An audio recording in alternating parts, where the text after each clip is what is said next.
the Lord of the Rushie River. The summer days went by, and Susan lived very happily with the swans of the Rushie River. She spent long hours on a tiny island, covered with willows and hidden by beds of reeds and tall bulrushes. Sometimes she crept through the secret channels among the rushes, where the wild duck, the mallards, had their homes. If anyone else had intruded there, they would have flown up in alarm. But the Lord of the Rushie River had given his orders, and not a duck betrayed her. At night, when the moon shone, or at early dawn, she would swim out from the backwater into the open river and see the familiar fields and path and the sleeping village where she used to live. Every now and then, someone out late or very early caught a glimpse of her, and a tale went round that there was a water sprite in the river, but few people believed it. Every day the Lord of the River brought food for Susan. He collected it in a basket she had made from rushes, and which he carried in his beak. Sometimes he visited the watermill, where the miller's wife always gave him something, or he would stop at the bridge and catch in the basket the best of the crusts and bits of biscuit which people threw down. Most days he called at the baker's backyard. The baker's little daughter would sit on the low wall, looking out for him. In her lap were buns or scones or rolls or broken cakes from yesterday's baking, and she little guessed that they would be eaten by a child like herself. The swan bowed his head courteously in thanks and swam on. Susan became taller and plumper, browner, happier and prettier every day. Only one thing troubled her. Where could she get a dress to put on when the time came to meet her daddy? Her old frock was nothing but a shapeless rag. At last, she explained her problem to Madam Penn, the mother swan, and Madam Penn discussed the matter with the Lord of the Rushie River. "My son says he can help you," she later announced to Susan. "Every Monday, the baker's wife hangs out her washing in her backyard. Next time he sees one of the little girl's frocks there, he will fly up, remove the pegs, and bring the frock to you. The child is just your size. Now, isn't that a clever plan? Isn't that just what you want?" But Susan was quite distressed. "Oh, please, Madam Penn," she said. "It's ever so kind of him, but he mustn't do that. That would be stealing. I couldn't wear a stolen dress." Both Madam Penn and her son were puzzled by Susan's reply. The two swans were brave, patient, and kind, but they had never had to worry about right and wrong. Susan explained what was meant by stealing and persuaded them that it was wrong. But the Lord of the River did not give up hope of finding her a dress. On windy washing days, he always kept his black eyes open for a frock blown through the air from the village clotheslines. As summer turned to autumn, the seagulls flew up the river to follow the plough over the fields, but they always left sentries on the coast to watch for Susan's father. One day, a big herring gull came flying from the coast, crying, "News! News!" Wheeling in great circles, he descended to the old swan's nest where Susan and the swans had gathered eagerly to meet him. He then told the story of how he had flown far out to sea to a ship, sailing slowly to port. He had perched on the rigging and listened to the sailors talking about their families. One of them, a tall man with thick grey hair and dark eyes, had talked about his daughter, Susan. There might be other sailors with daughters called Susan, but the gull felt sure he was the right one. Susan could hardly believe that her daddy was so near. She wanted to dance and shout and sing, but the swan said she must be quiet a little longer. So she sat down with Madam Penn to consider how she might make herself tidy without a new dress. The Lord of the River was thinking of something else. "I'm going to see for myself that this is the right man," he said, and as the sun began to set, he spread his wings and rose up in the air. He flew to a ship which now lay at anchor outside the harbour. The wind had dropped, and the tide was running out, so the ship could not enter until the morning. A group of sailors was leaning on the rail of the deck, looking towards the shore. "It's queer for a swan to come out to sea.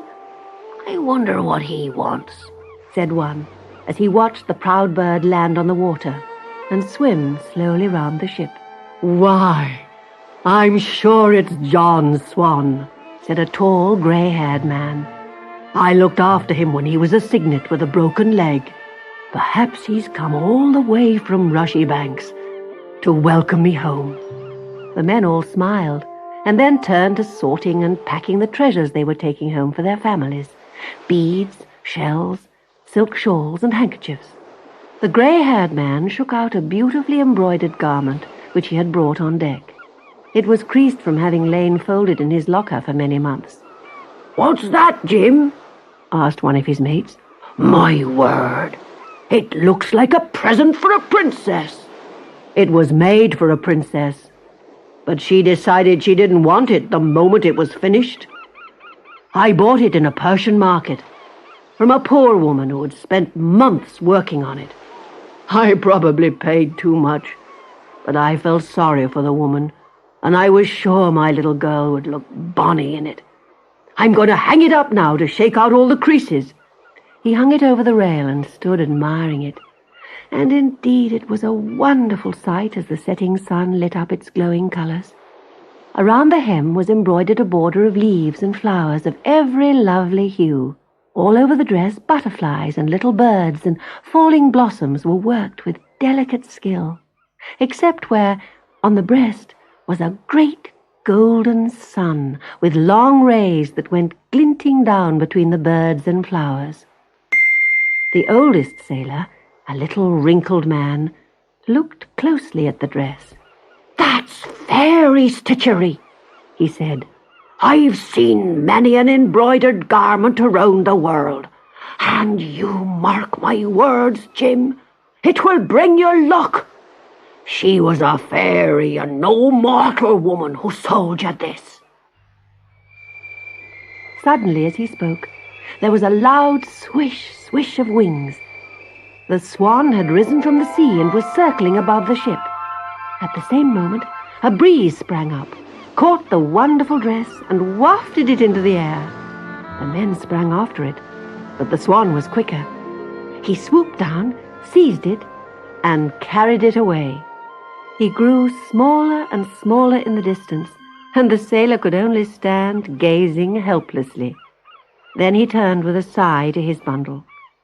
All he had left was some beads and a tiny amount of gold. The day after, as the sun set, Susan sat waiting in a little thicket on the river bank, where the wild clematis made a secret arbor for her to hide in. She had swum there early in the morning, and it was there that the lord of the river had given her her dress. He would not say where it came from, but Susan was so charmed that she took it without question. After all, he was a wonderful bird, so why should he not give her a wonderful gift? She was all ready. She had said goodbye the day before to her shy friends in the backwater, but not to the swans. They were all now gathered in a group, with their eyes on the bank. A traveller, tramping towards Rushie banks, saw and wondered at them. He also wondered at the seagulls who seemed to be going with him, dashing ahead every now and again and crying and calling and then returning and wheeling around his head. Suddenly their cries grew louder, and a girl ran onto the path in front of him. She stood shading her eyes from the setting sun that shone full on her rosy face and bare brown hands and feet. It shone too on her dress and showed all its fairy colours. The next moment she started forward, and with a cry of joy she was in her father's arms. The seagulls ceased their screaming, and the swans, all but one, glided silently away. There was so much to talk about that when the stars came out, Susan and her father were still lingering on the river bank. The birds had told her that other people were living in their old cottage, so the sailor said they would spend the night at the inn. "Come," he said at last. It's time for supper and bed."